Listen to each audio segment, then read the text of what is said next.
अस्सलाम वालेकुम दोस्तों, तुसी वेखदे पे हो YouTube channel Ravi buffalo TV ते मैं मलिक उमर।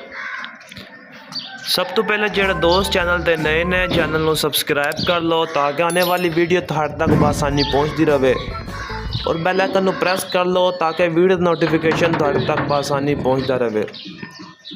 दोस्तों मालूम होएगा कि असी इस चैनल ते प्योर रावी और नीली रावी के जानवर लैके हाजिर होने जेड़े दोस्त वीडियो लाइक करते हैं सब चैनल को सबसक्राइब करते हैं उन्होंने शुक्रिया।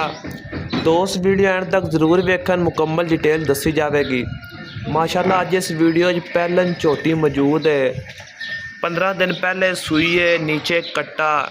माशाल्लाह बहुत ही नस्ली झोटी है। झोटी का कद चेक करो, झोटी का पुट्ठा पहला सुबह सूई है, प्योर रावी की झोटी है। माशाल्लाह झोटी का थन चेक करो, झोटी की आर्डर क्वालिटी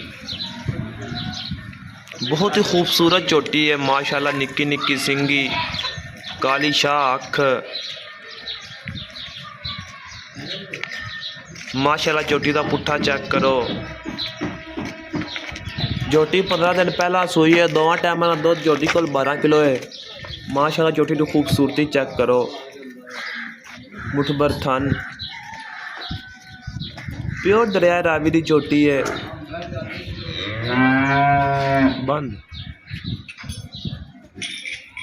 माशाल्लाह आर्डर क्वालिटी चेक करो, झोटी का लिबास चेक करो। माशाल्लाह झोटी की वेल,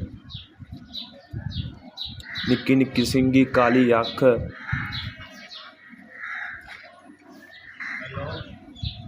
प्योर दरिया रावी की झोटी है। जेडे दोस्त चैनल पर नए आए हैं चैनल को सबसक्राइब कर लो ताकि आने वाली वीडियो तो नोटिफिकेशन तुहाडे तक बआसानी पहुँचता रहे। ये झोटी मलक डेयरी फार्म, शहर सैयदवाला, तहसील और ज़िला ननकाना साहिब, पंजाब में झोटी मौजूद है। जो भाई लेना चाहे रब्ता कर सकता है। झोटी का फाइनल रेट 5,60,000, थोड़ी बहुत गुंजाइश हो जाएगी। जो भाई लैन दे ख्वाहिशमंद होन रब्ता कर सकते हैं। 0309 19 99 787। शुक्रिया।